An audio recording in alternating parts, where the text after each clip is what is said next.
sabihin, magkaiba si supplementary materials to the reward system. Ibig sabihin, pag sinabi mong reward system, ito mga first place na yan, mga fantastic star na yan, mga pizza na yan. What is supplementary materials? For example, alam mo na the cat and the dog ang lesson mo. So, ibig sabihin, meron ka ng cat, meron ka ng dog, okay? Our lesson for today is about, what is this? Cat teacher. Very good. And, what is this? Dog teacher. Yes. So, our lesson for today is about dog and cat. So, this is supplementary materials teacher. Ibig sabihin, nagsusupply ka ng materials to hit the target words. Okay? Pangalawang supplementary materials. Example,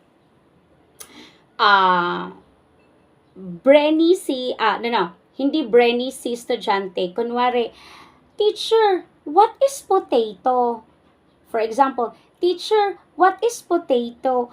Oh, potato is like this. Do you see this? This is potato. Ibig sabihin, nagpapakita ka ng materials para makilala niya ano ang itsura ng potato.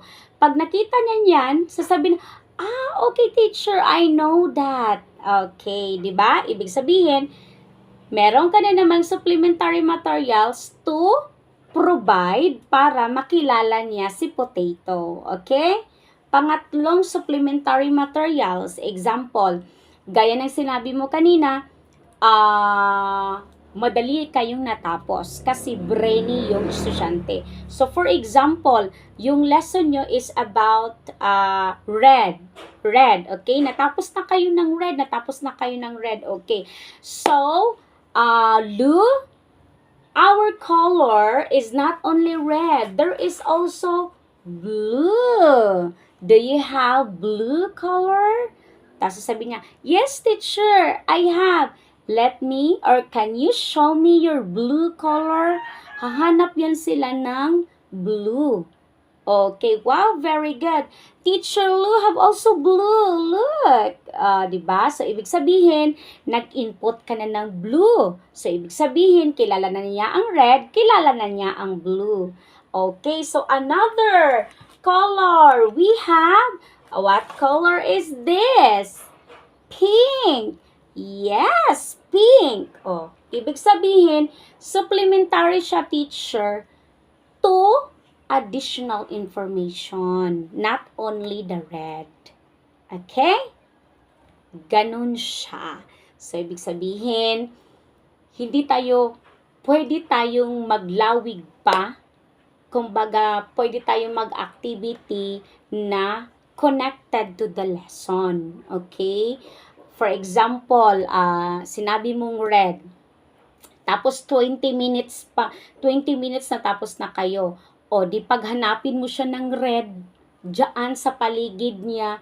Okay, now, let's have our activities. Finding the red. Okay, so, okay, I will give you 2 seconds. Bigyan kita ng 2 seconds para maghanap ng kahit anong things basta red. Tapos ikaw mag-prepare ka rin para may pangbato ka rin. For example, sasabihin niya, teacher, my headband is red. Wow, very good. But teacher Lu has also red too. Red lipstick. O, ganon. Tapos sasabihin na naman niya, teacher, I have red notebook. Kunwari, okay, teacher Lu has also red t-shirt. Mga ganong bagay hanggang sa umabot kayo ng 26 minutes. Okay? So, maghahanap ka ng mga idea para tumugma doon sa 26 minutes.